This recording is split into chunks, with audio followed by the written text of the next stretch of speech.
quiero hablaros cómo gestionar los recursos financieros a lo largo del ejercicio, en mi caso relacionado con la gestión de personas. En la gestión deportiva tenemos que tener en cuenta las características de la contratación pública, que tenemos que guiarnos por ejercicios naturales, por años. Por ello debemos planificar con la suficiente antelación qué vamos a necesitar para cubrir nuestro servicio a lo largo del año. Es frecuente que para suplir la rigidez o la falta de capacidad de adaptarnos a eventualidades que nos puedan surgir durante el año, los servicios municipales recurran a la externalización o a la subcontratación de ciertos servicios, y no todo, para sobre todo aquello que nos puede generar más incertidumbre. En cuanto a la gestión de personas, pues tendremos un volumen económico para el ejercicio, y sobre todo os recomiendo, en aquellas actividades que más incertidumbre os puedan generar, disponer de un servicio, de una empresa que habréis sacado a contratación previamente, en el que podáis utilizar más o menos recursos en función de las necesidades. Sería sacar a concurso público un servicio para la gestión de actividades, para la gestión de socorristas, para el mantenimiento, en el que pueda haber una parte fija y luego una parte mediante precios unitarios que podamos ir consumiendo en función de lo que a lo largo del año podamos necesitar. Bien, el gestor deportivo ante todo debe ser un excelente planificador. ¿Qué quiere decir esto? Sabemos que las actividades deportivas, su desarrollo a lo largo del ejercicio no es homogéneo, con lo cual puede haber picos en esas actividades mayores que generan una serie de gastos. Esos gastos automáticamente desembocarán en unos pagos, y esos pagos se deben de realizar, tal como indica la ley de contratos del sector público, antes de los 30 días de presentación de la factura. ¿Qué quiere decir esto? Que el gestor deportivo, ante todo, debe saber y comunicar esas circunstancias. ¿Por qué? Porque permitirá a intervención y a tesorería que se adecúen esos pagos a la gestión integral del ayuntamiento. Sabemos que a lo largo del ejercicio puede haber déficit de ingresos. ¿Por qué? Porque los gastos son superiores, con lo cual es muy importante que esa gestión se lleve a cabo con una planificación por parte del gestor de forma excelente.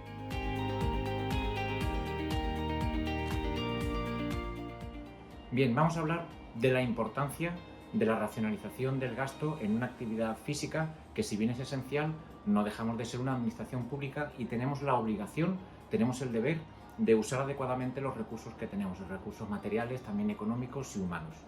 Por eso tenemos que ser mejores gestores para, con los recursos que tenemos, conseguir el mejor servicio hacia nuestros ciudadanos.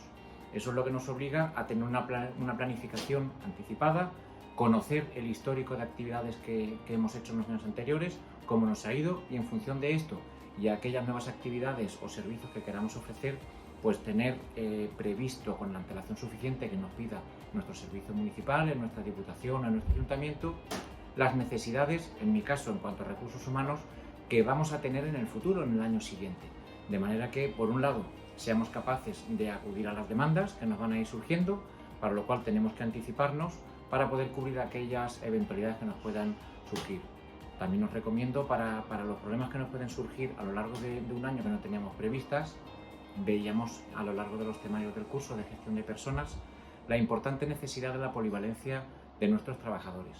De manera que, si ocurre alguna circunstancia que no hemos tenido en cuenta, o simplemente ha sido una eventualidad no esperada, si tenemos trabajadores que pueden rotar, pueden cambiar de puesto, pueden asumir funciones distintas, será mucho más fácil con los recursos que tenemos poder asumir. O, como veíamos antes, tener una empresa subcontratada donde podamos tener previstos una serie de recursos que los utilizaremos si nos hace falta. Es una manera de racionalizar el gasto. Si incurrimos en ese gasto porque ha hecho falta, pues acometeremos ese gasto, pero si finalmente hemos podido asumir, tal y como teníamos previsto con nuestros recursos, pues nuestro servicio deportivo municipal normal, no hará falta recurrir y, por lo tanto, tendremos disponibilidad presupuestaria para otras acciones. La importancia de la racionalización económica en la gestión de los servicios deportivos municipales, haciendo que ésta sea prioritaria y partiendo de que el deporte es un servicio esencial, se debe a que los recursos económicos son limitados. Y por ello, al ser limitados, deberemos de gestionarlos de una manera eficiente. La ley de contratos, ¿qué viene a decirnos? Pues en su artículo 28 habla de la necesidad e idoneidad del contrato y de la eficiencia en la contratación.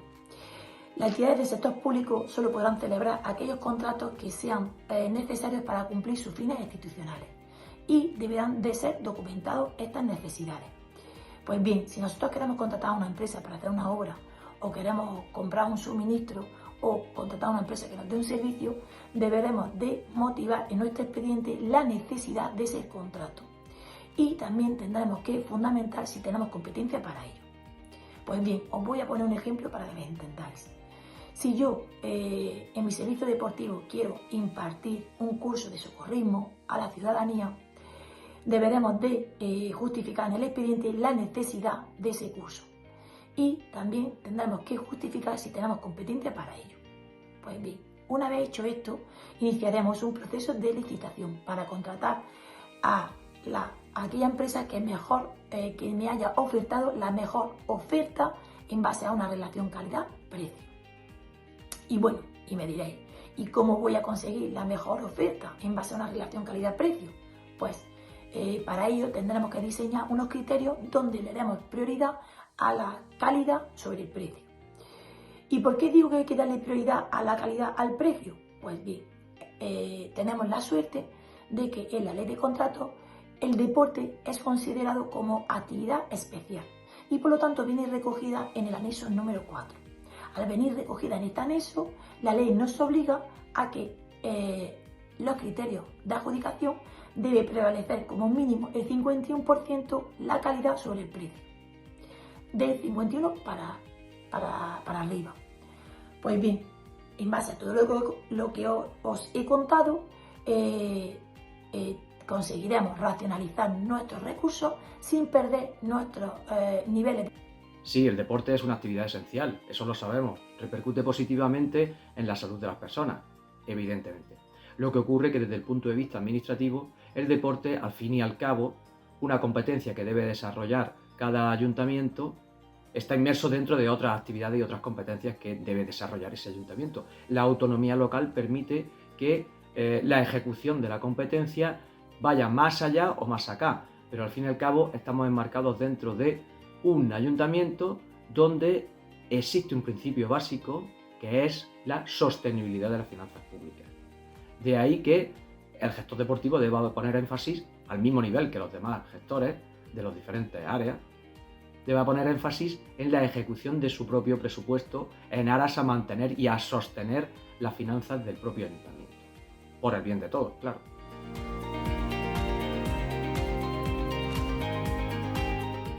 Bien, vamos a hablar de cómo debemos llevar un control armonioso de nuestra actividad, de nuestro servicio, para que podamos cumplir con aquello que nos exigen desde intervención. Hablábamos durante el temario de la importancia de la formación de nuestros trabajadores. Pues ahora os voy a hablar de la importancia de vuestra formación como gestores. Debéis conocer la normativa, el marco en el que os movéis, igual que un entrenador conoce el reglamento del deporte en el que participa. Tenemos que saber hasta dónde tenemos que venir y qué nos van a exigir.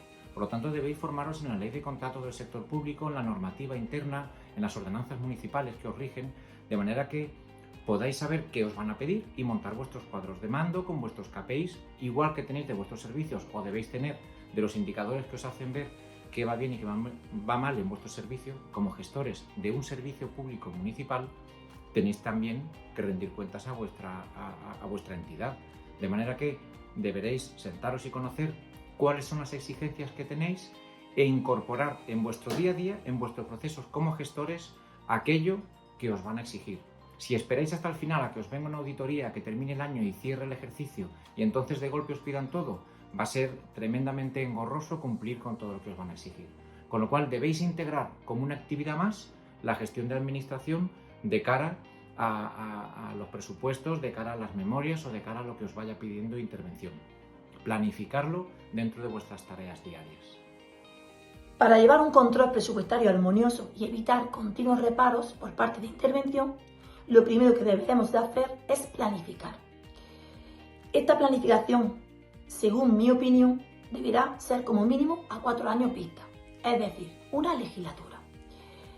¿Qué dice la ley de contratos sobre este tema? Pues en su artículo 134 habla de la obligatoriedad por parte de la administración de tener un plan de contratación anual. Por lo tanto, si nuestros ayuntamientos, nuestras entidades, requieren, están obligados a tener un plan de contratación, nosotros tendremos que coordinarnos con el órgano de contratación para incluir nuestras necesidades de contratación en ese plan de contratación. Si a esto le sumamos que nuestros contratos son muy similares a los contratos que puede tener un área de cultura, un área de fiestas, área de juventud, deberemos de coordinarnos con esos técnicos para planificar las necesidades de contratación comunes y planificar toda la documentación técnica de esos contratos que, como hemos dicho, son comunes para todas las áreas. Primero debemos de saber exactamente qué son los reparos. Los reparos de intervención, al fin y al cabo, es un acto administrativo en el que el propio interventor, cuando está de desacuerdo en los actos, en su fondo o en la forma, lo manifiesta por escrito, como así lo obliga la ley. Pero ese documento va dirigido a aquel órgano que va a realizar, al fin y al cabo, o a dictar ese acuerdo. Generalmente va a ser contra una resolución de una alcaldía, previamente, porque así lo indica la ley, pero no contra la decisión que pueda tomar un concejal a la hora de ejecutar el presupuesto. Es decir, el ordenador de pagos en general suele ser el alcalde, y en ese caso será previamente al acuerdo de adopción del reconocimiento de esa obligación y procedimiento del pago cuando el interventor proceda a llevar a cabo su reparo, que puede ser suspensivo o no en determinadas circunstancias. Lo que el gestor deportivo, lo que el concejal debe tener en cuenta siempre es la adecuación que el subcoordinador, que puede ser perfectamente el alcalde porque tiene conocimiento de todas las circunstancias, toda la facturación que se produce en el ayuntamiento, pues debe coordinarse con él para evitar que ocurra ese reparo. Un reparo que se tiene en cuenta siempre por parte de los alcaldes porque deja recuerdos en la Cámara de Cuentas o en el Tribunal de Cuentas, y eso, pues, como es lógico, pesa mucho a lo largo del tiempo.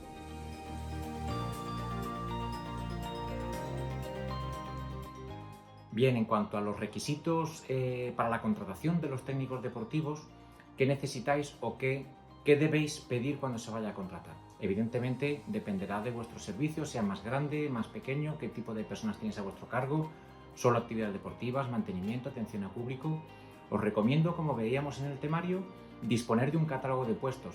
No tiene que ser muy extenso. Una ficha, una hoja por cada puesto, donde pondremos qué funciones van a hacer, qué características, una característica en cuanto va a turnos, tiene horarios distintos, tiene algún tipo de criticidad, tiene intervención con los usuarios, tiene jerarquía, tiene supervisión. En función de esto, qué titulación necesitamos, qué experiencia, que eso lo compartamos con el Departamento de Gestión de Personas de nuestra entidad y podamos participar desde el principio en el proceso de gestión de personas, es decir, en la selección de personal.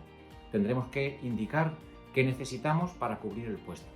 Os recomiendo además la polivalencia. Siempre recuerdo esta cuestión. Nos va a ayudar mucho a toda la problemática que vamos a tener, encontrar a personas que son capaces de asumir distintas funciones, a lo mejor no solo la que teníamos prevista, para cubrir aquellos desajustes que nos puedan venir. Una vez que ya hemos incorporado a la persona o el Ayuntamiento o Diputación lo ha incorporado, establecer el plan de desarrollo, el plan de formación, para que la diferencia, el gap que hay entre la persona y el puesto, porque no siempre hemos podido participar en la selección de la persona o bien viene de una movilidad desde otro departamento, pues si tenemos ese catálogo de puestos definido y lo comparamos con la persona, veremos qué diferencias tiene y en función de eso planificar el plan de formación para que llegue a donde tenga que llegar. Los requisitos y los perfiles para la contratación pública de los puestos de técnicos de deporte y puestos similares a la gestión deportiva, partiendo de que nosotros no somos especialistas en recursos humanos, sí es muy importante que nosotros participemos en esa elaboración de estos perfiles, junto con el área de recursos humanos. ¿Por qué digo esto? Porque nosotros somos los que conocemos las necesidades de nuestro servicio. Es muy importante conocer el marco legal y tenemos la suerte de tener la ley del deporte que de forma muy genérica establece las titulaciones mínimas que deben de tener ciertos puestos que están relacionados con el deporte, como pueden ser director deportivo, técnico de deporte, monitor, socorrista.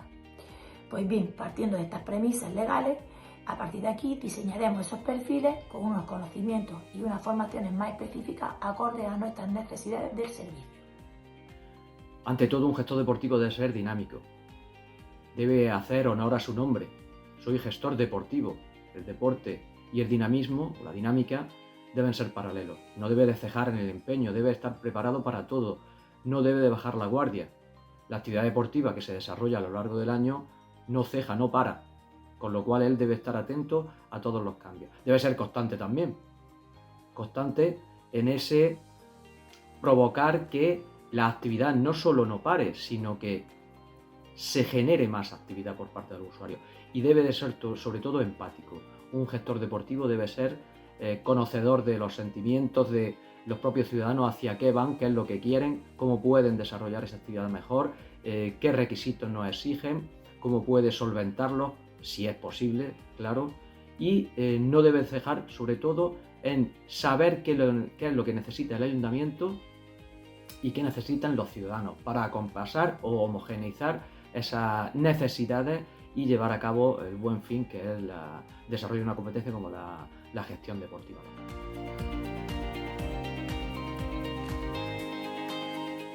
Bien, y sobre la contratación de gestores deportivos, ¿qué perfil debe tener un gestor deportivo? Pues se ha escrito y estudiado mucho. ¿Cómo se deben seleccionar? Evidentemente, cuanto más alto es el puesto en cuanto a jerarquía, en cuanto a funciones, en cuanto a responsabilidades, más tiempo tenemos que dedicar a ese proceso de selección, más importante es. Los gestores deportivos, pues hay algunas personas que vienen de la parte más recomendable, porque es la que te garantiza que cubra una mayor parte, que es el licenciado graduado en Ciencias de la Actividad Física y del Deporte, que, ojo, se tendrá que haber formado en gestión deportiva muchas veces en aquellas temáticas que no hayan visto durante su titulación, sobre todo tema de finanzas, tema de marketing, de ventas, para completar lo que necesitamos para nuestro puesto de gestor deportivo. Cuanto más grande es nuestra entidad, pues más necesidad tendremos de que conozca esas actividades que a lo mejor no ha estudiado en Ciencias del Deporte, y en ese caso nos puedan servir otras titulaciones como Dirección y Administración de Empresas, que también hay muy buenos gestores que han tenido un contacto de siempre con el deporte, conocen el mundo deportivo, y lo que les falta es conocer un poquito más el servicio deportivo, a lo mejor municipal, pero que igualmente podrían ser gestores de una gran entidad. Si es una entidad chiquitita, si es un servicio municipal pequeñito y el gestor también está implicado en las tareas del día a día, pues evidentemente ese gestor debe ser conocedor de la parte técnica, y a lo mejor esas otras habilidades blandas, digamos, pues no requieren tanta importancia o pueden ser subsanadas por la parte técnica. En ese caso, sí o sí, hablaríamos de un gestor en Ciencias de la Actividad Física y del Deporte. Los procesos de selección, como os decía, cuanto mayor rango en un sector deportivo, en cualquier empresa, cuanto mayor rango es el puesto que tenemos que seleccionar, más tiempo tenemos que dedicar. ¿Qué le vamos a exigir? Titulación. ¿Nos da garantía 100% que por eso sea un buen gestor? No, pero nos da un alto porcentaje de saber que va a tener conocimiento técnico, capacidad de aprendizaje y adaptarse. Y en segundo lugar, experiencia para que pueda gestionar un servicio deportivo como el que tengamos en ese momento. Los procesos de selección para la contratación pública de estos perfiles deportivos deben ser transparentes. Y esto lo dice la ley. En concreto, el artículo 55 del Estatuto de Empleados Públicos viene a decirnos que estos procesos selectivos deben ser transparentes. Es decir, la ciudadanía tiene que tener acceso a ellos. A partir de ahí, estos procesos selectivos valorarán el mérito y la capacidad, al igual que tendrá que tener un trato de igualdad para todos. Pues bien, partiendo de estas premisas, nosotros estableceremos una serie de pruebas para valorar las actitudes de estos candidatos. Estas pruebas deberán ser acordes a los puestos que queremos ocupar. Os voy a poner un ejemplo. Si lo que queremos es contratar a un auxiliar deportivo, podremos poner pruebas escritas, pruebas informáticas, pero no podremos poner pruebas físicas. Pero si, por ejemplo, lo que queremos es contratar a socorristas, sí podemos meter en nuestro proceso de selección pruebas físicas. Es fundamental realizar una buena gestión a la hora de proceder a la contratación de un gestor deportivo. ¿Qué quiere decir esto? Que, como es lógico, no podemos dejar de cumplir los principios de igualdad, mérito, capacidad, concurrencia, pero sí nos permite la ley utilizar unos instrumentos, como pueden ser determinados ejercicios, que permitan adecuar el desempeño que va a realizar ese gestor con sus condiciones. La ley está cambiando y no solamente debemos ahora mismo de utilizar procedimientos o ejercicios donde solo se utilice la memoria, sino que, como la misma ley indica, existen determinadas pruebas, incluso físicas, que se pueden llevar a cabo para poder seleccionar correctamente a un gestor deportivo. Y digo físicas porque muchas veces al gestor deportivo se deja de lado en este tipo de pruebas y solamente se tienen en cuenta las pruebas de carácter memorístico, mnemotecnia. Y eso, pues como es lógico, va en detrimento de una buena selección de un gestor deportivo.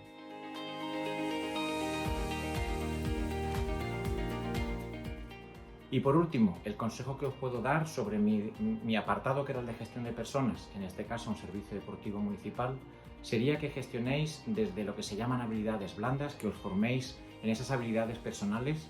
La parte técnica la tenéis que tener, pero digamos que la parte técnica sería la condición necesaria, suficiente, pero además tenemos que acompañarla de esa gestión de habilidades, de esas habilidades blandas como liderazgo, como gestión de equipos, como gestión del tiempo, la adecuada comunicación. Ese va a ser el punto de calidad que nos va a dar para conseguir que nuestro equipo esté motivado, que sea de alto rendimiento, que podamos dar un buen servicio a la ciudadanía, no solo controlando todo lo que tenemos que controlar, hemos hablado de intervención, de finanzas, de selección de personal, sino que en el día a día, en lo que es la gestión diaria del servicio deportivo, seamos capaces de estar cercanos a nuestros trabajadores, saber qué necesitan, saber qué les pasa y eso les ayude a crecer. Solo hay una manera en que un servicio deportivo crezca y es que cada uno de sus trabajadores también crezcan. La suma de esas habilidades de cada uno de ellos gestionadas por un buen líder será lo que hagan tener un servicio de calidad en cualquier instalación deportiva de un ayuntamiento o de una diputación. Muchas gracias. Mis consejos en este manual de la gestión deportiva serían dos. El primer consejo es que si hay alguna persona que se quiere dedicar a la gestión deportiva, debe tener en cuenta que esto es un estilo de vida. Que aunque el técnico de deportes tenga establecido unos horarios y unas tareas, al final tiene que tener una plena disponibilidad. Por ello, pienso que debe tener una vocación profunda al servicio deportivo. Y si no existe esa profunda vocación, esto se verá reflejado en el día a día y en su trabajo. El segundo consejo es que a los técnicos de deportes se nos exige saber de todo, ser especialistas de todas las materias, se nos exige ser especialistas en contratación, se nos exige ser especialistas en urbanismo, se nos exige ser especialistas en recursos humanos. Y nosotros no somos especialistas en estas materias, nosotros somos especialistas en la gestión deportiva. Y llegado a este momento, si necesitamos saber de estas materias, yo os invito a que recurráis de empresas especializadas. Los consejos muchas veces no sabemos si son positivos o negativos, pero lo que está claro es que el gestor deportivo, en la gestión deportiva municipal, existen muchos factores humanos, materiales, y todos deben de ponerse en manos de el gestor para que se pueda cumplir perfectamente las funciones para las que está encomendado, está contratado. Es muy importante conectar con los centros educativos, es muy importante conectar y contactar con las asociaciones deportivas.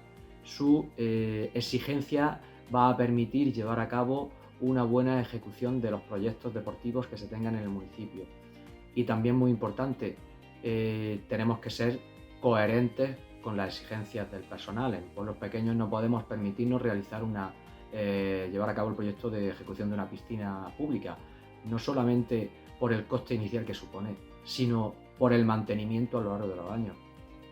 Hay determinadas instalaciones que no son sostenibles, no solamente porque no exista un flujo económico que les permita esa sostenibilidad, sino porque incluso no hay una demanda por parte de los ciudadanos. Eso es muy importante, es decir, vamos a adecuar la demanda, esas necesidades, a la realidad final de esas instalaciones y esas